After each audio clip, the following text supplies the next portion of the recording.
back to 42 Wrestling. This is part 2 of our interview with Crusher Curtis. So the last time we left off, we were asking you about the sort of UK scene and skinny wrestlers. But we've got a few fan questions in this part that we want to ask. They've been left in our Facebook post, 42wrestling.com on Facebook. And also, I think Graham has a couple of things he wants to ask you first before we get into that. So take it away, Graham. Is there a reason why you sat the skinniest person in the world next to me to ask these questions? Yeah. Yeah, good shot. Hang on a second. Am I not as skinny as him? You two look like you're on posters on every independent show in Britain right now. Carry on. I can't do a moonsault though. Neither can they. Alright, go ahead, Graham. You had a couple of things you wanted to ask. Yeah, just a quick one. I see a lot on your social media about you saying that you're the best heavyweight around and all these wrestlers out here, they're all just doing flips and they're skinny guys. What do you make of all that? What do you make of the British scene right now? Guys like just the more athletic, agile side. Listen, I don't mind a flip or two and stuff like that, but people want to come and watch a fight. I like the flippy guys. There is a time and place for the flippy guys. I've had some of my best matches with flippy guys. Me and Flip Gordon, me and I think it's Tomo or some crap like that. Short little skinny, great guy. But if you can flip like Will Ospreay or Ricochet or AJ Styles, please by all means. But British wrestling is supposed to be a show. It's supposed to be a fight. Most blokes go out there, want to do 357 flips to pop themselves and pop the boys in the back. But I haven't got a problem with that, because as soon as my match goes on and it slows right down, people remember me punching people in the face over than someone doing a stupid Spanish fly into a Canadian destroyer off the roof through some table on a chair, and that's the opening sequence of match 1. A bit on part of that, you say you like having a fight, so like the sort of submission style that's coming back into fashion with Zack Sabre Jr. and like Pete Dunne and stuff. I can have a roll around with anyone on the British circuit or anyone in the world, because contrary to everyone's belief, I got a black belt in judo and I can do Olympic wrestling, I can do BJJ, I can do MMA. If a lot of the wrestlers nowadays wanted to go hard in the ring and grapple, I could go grappling. It's not a problem for me. That stuff for me is fun. But at the end of the day, nobody wants me to go into the ring and start chain wrestling. Someone wants me to go in there and punch someone square in the face. And I've got to be honest, I'm alright with that. Speaking of punching someone square in the face, you were talking between our little break there about the current United Kingdom champion, the WWE Walter. How hard would you have to punch him in the face to knock him down? I think if I punched him in the face, it might punch some personality into him, to be totally honest. Listen, I like the guy. He's a nice guy. But the stuff that he does gets him to the WWE.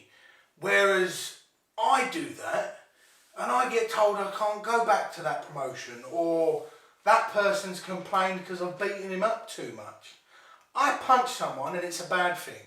Walter chops you on the chest, chops your soul out of your body, and people love it. I ain't got no problem with that. But in the same breath, if it's good for him, why can't it be good for me? And I can actually show a personality. I can actually show emotion. Ugh.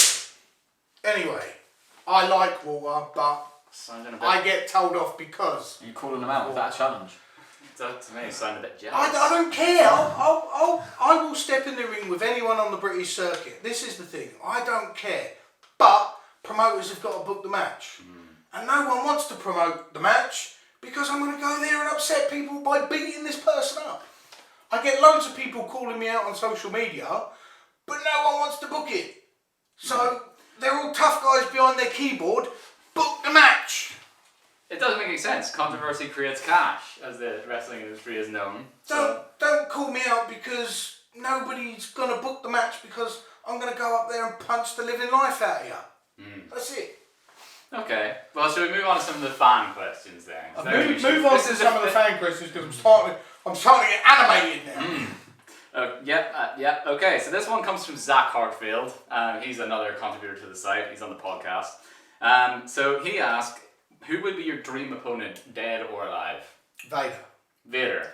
110%. Mm. He is my idol. I was lucky enough to call him a friend. Spent a good day with him. We had some drinks, we had some laughs. And even we both said, I would absolutely love to bash the ground out of you. And said, do you know what? I'd love to bash the ground out of you. If I could, in his prime, I would love a fist. And it would be a fist fight with Vader because we would just smash the ground out of each other. None of this. I mean, Vader can move, Vader can flip.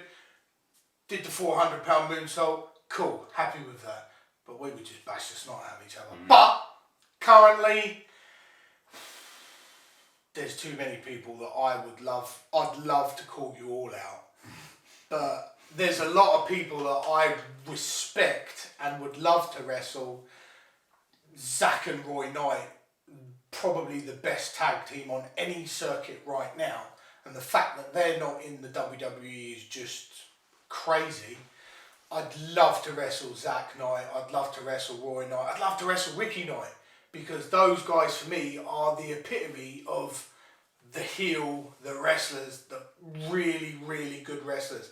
And those are probably for me the three most respected people that I can think of. Other than that, one of my very, very good friends and one of the men that I 110% trust in this industry, the Dominator. I'd love to have a good fist fight with the Dominator. I've seen the Dominator, and even though the Dominator is retiring, I've seen the Dominator absolutely steamroll people. And to put me and the Dominator in the ring, even though he's retiring, for me, we would just have one hell of a fight. That would be awesome. But apart from that, I don't care. Bring on anyone. There's no odds to me. Okay. You've said that you have some controversial statements. Graham's girlfriend, Courtney, that was putting it lightly. Graham's girlfriend, Courtney, was at a show in Gosport. Yeah. And you told the crowd, a very family-friendly crowd, I'm going to have to add there was a lot of children, that Santa Claus wasn't real. Possibly the biggest heel move in the history of wrestling, in my opinion. Do you have any limits or filters? No. That's... It's entertainment. Nobody wants to see a scripted, boring promo. One of my idols in wrestling for me is Scott Steiner. If you hand that guy a microphone, you just sit back and watch. He's going to fumble around his words, he's going to say some really obscene things, but at the end of the day, people are still sharing that math. Yeah. That's probably the most stupidest promo on God's green earth, but people are still sharing it. I always, and this is a warning as much as anything else. If you hand me the microphone, I cannot be responsible for the things that I say. And you ain't going to get the microphone off me until I'm finished. So, what do you want? I can go in there and wrestle, but 9 times out of 10, the promoter will intro me, give me the microphone, or failing that, I'm just going to take it off him. And if I tell children that Santa Claus isn't real, sucks to be your mum and dad that's got to sort that one out. Right, we have one final fan question, and this one is a special question from someone we've interviewed before. Graham, can you please get the video away? Someone from you're very acquainted with. It's a little video message he sent us personally Bring today. on the stupid. I'll put it up on the screen for you guys so you can hear exactly what's being said. It's from your good look long rival. Look at that. Why are you showing me that stupid looking face for? I'll press play and see what he has to say. If this isn't him kissing my rear end, you're going to be in trouble, pal. I've wrestled Crusher Curtis many times. He's one of the biggest and strongest opponents of my wrestling career. Biggest and strongest. But here's a question I really want to know. How many pork pies can you stuff in your gob, you fat pig? What? Are you for real? You joking me with, like we was going so well before you showed me that stupid bearded idiot bald, just buffoon. Sorry, Right? we thought it'd be Listen, funny. I'm talking now. You listen, right? I haven't got any problem coming around here doing a little Mickey Mouse show. I'm in the area, but as soon as you start showing me things like that that's going to upset me, right?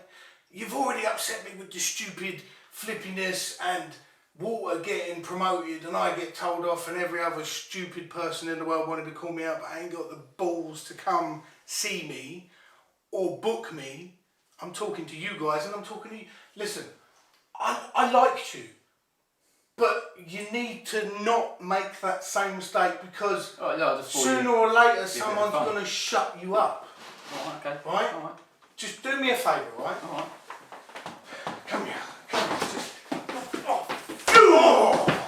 Oh, fuck. Oh. You want to start messing around? We'll have a little promo, shall we? Come on.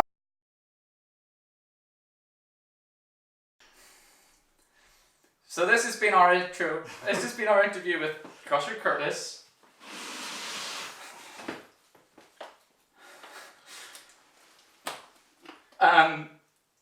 Is there anything else you'd like to add, sir? I'm good.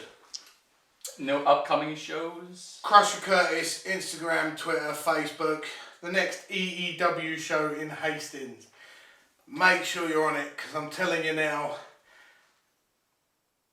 I can't say too much, but we're going to reinvent a few things. And this is the last show the Dominator's on. So I want everyone to come to the EEW show in Hastings. Yeah. Get on with it. Alright. Well, thank you very much for joining us, Custer. It's been a pleasure. Don't be stupid. Okay. Bye, everyone.